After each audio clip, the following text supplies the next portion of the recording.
Esta rendición de cuenta y modificación presupuestal, en alguna medida, ya pasó por esta Cámara,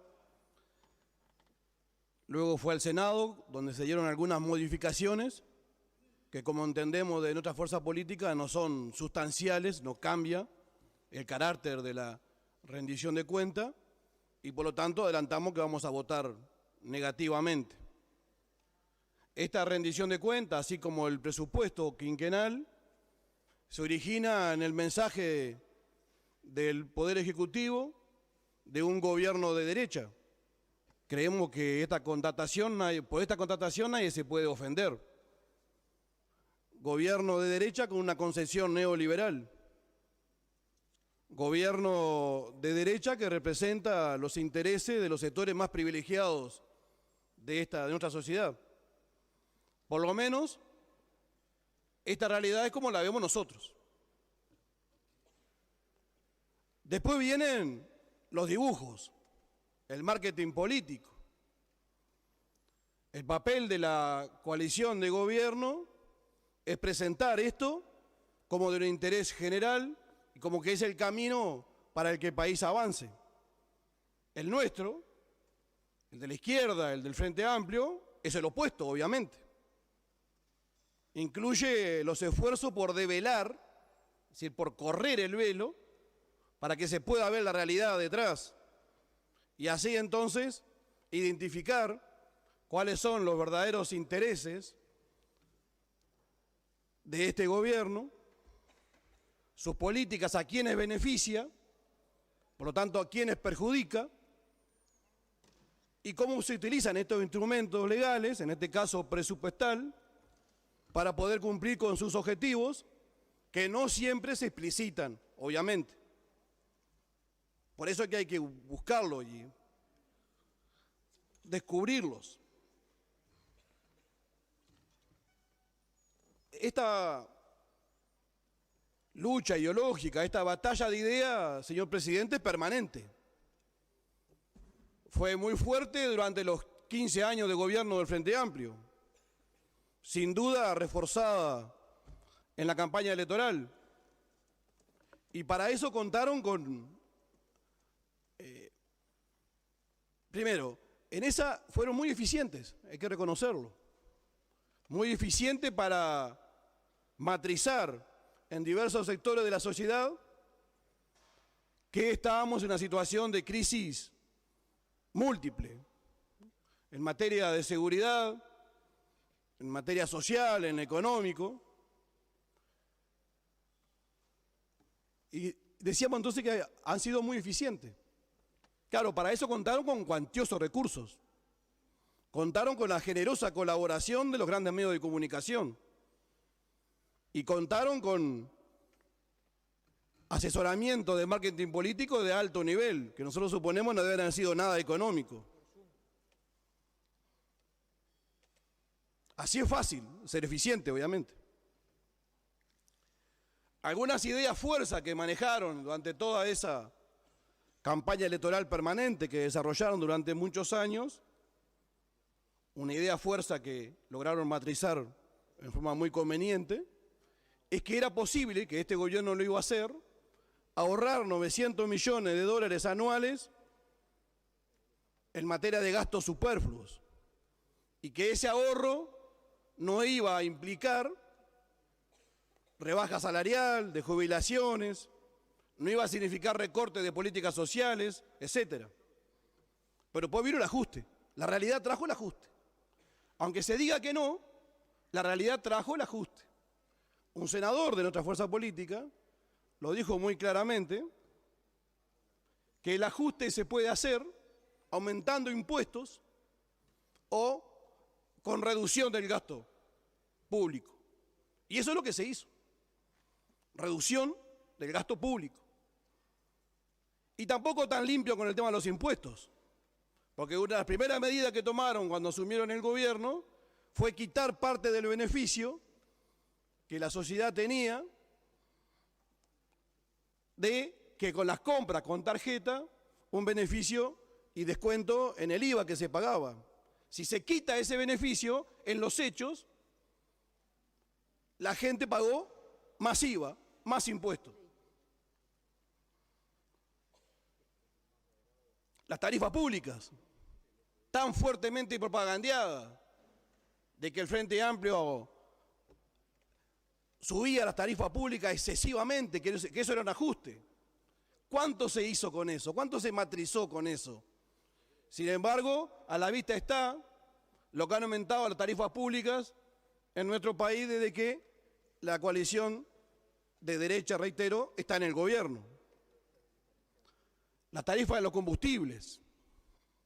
¿Cuánto se criticó y cuánto hemos padecido en aumento de los combustibles mes a mes, basado, decían o dicen, en métodos objetivos de cálculo que llevaban a esos aumentos mensuales?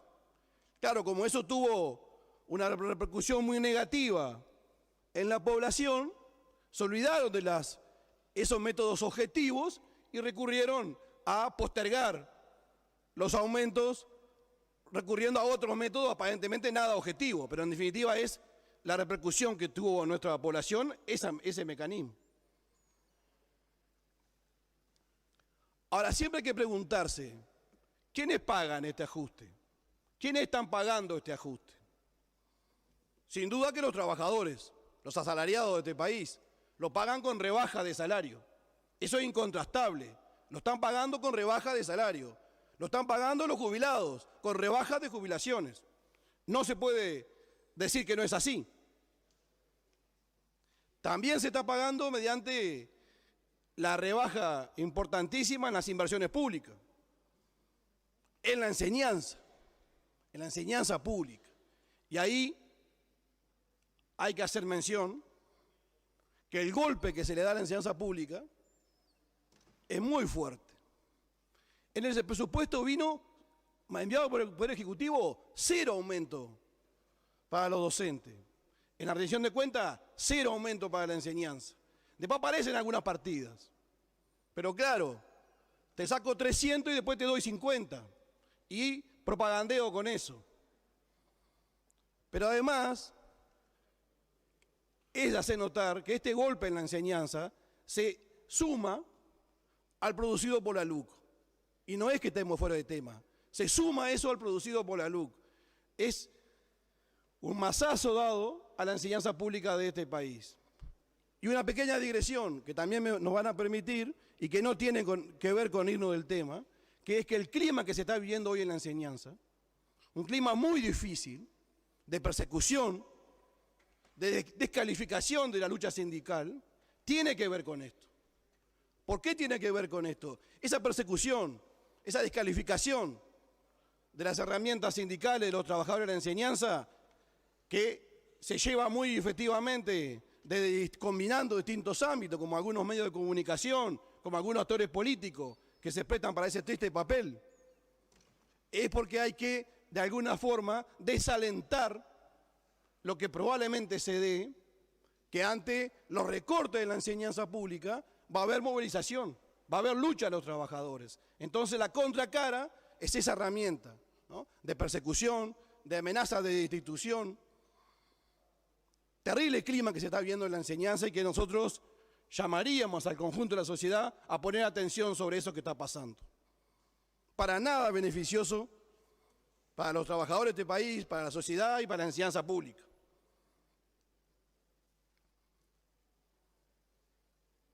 Algunos ejemplos para mostrar para quién gobierna este país y cuáles son, se gobierna este país y cuáles son los beneficiados y los no. Los consejos de salarios. En todos aquellos rubros, en aquellos lugares donde no hubo acuerdo patronal-trabajadores, el gobierno prácticamente siempre votó con la patronal, en una amplísima mayoría. En la vivienda, recortes. En todos los rubros que mire de vivienda, recortes y recortes. Si miramos de distintos planes, el plan junto, las relocalizaciones, todas, siempre menos. Cooperativa de vivienda, siempre menos. Comparando este año, casi 2 años de gobierno con los gobiernos anteriores, con los años anteriores. Y se habla mucho de asentamientos, y se golpea y se golpea. Sin embargo, durante los gobiernos del Frente Amplio, se regularizaron o relocalizaron 100 asentamientos. 100. ¿Cuántos ha hecho este gobierno? Por ahora anuncios. Anuncios de que van a resolver el tema de los asentamientos. Pero los 100 que resolvió el Frente Amplio están lejísimos de eso. Y para justificar esos anuncios de supuesta resolución del problema de asentamiento, se recurre a desmantelar el Instituto Nacional de Colonización. Nosotros ahí no vamos a abundar porque ya varios compañeros de otra bancada lo hicieron. Pero simplemente remarcar eso, quitarle recursos genuinos al Instituto de Colonización. Y dicen que después, en el marcha atrás, aseguran parte de esos recursos. No están asegurados. El hasta no es tanto. O sea, hasta 10 puede ser 0. 1 o 2. Algunos otros ejemplos de por qué no a todos estas políticas ha perjudicado. No todos se han visto perjudicados por esta situación de crisis. Hay sin duda sectores empresariales a los que le está yendo muy bien, a los empresarios, algunos sectores empresariales, pero a sus trabajadores, a los trabajadores de esos sectores que le está yendo muy bien, le está yendo tan mal a esos trabajadores como al resto de los trabajadores.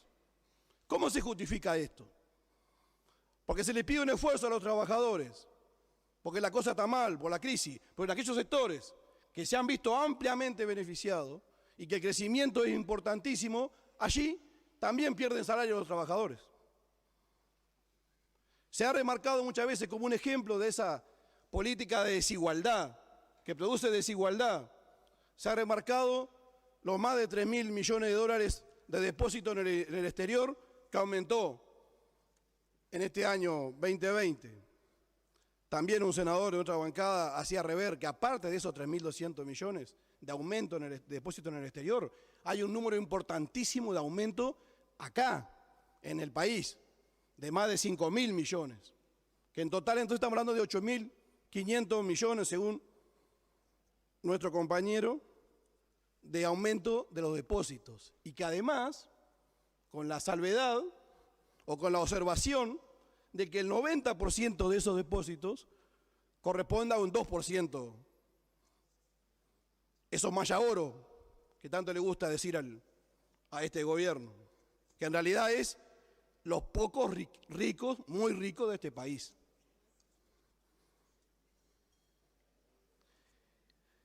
En la recuperación obvia que tiene que venir después de esta crisis, ¿quiénes los hacen más rápido?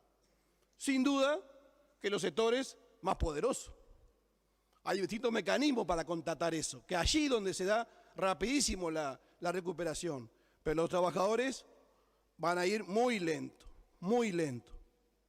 Es más, el conjunto de la economía de este país va a demorar mucho más que los demás países vecinos en cuanto a recuperación. Nos va a costar mucho más a nosotros. Ya venimos retrasados en eso de la recuperación.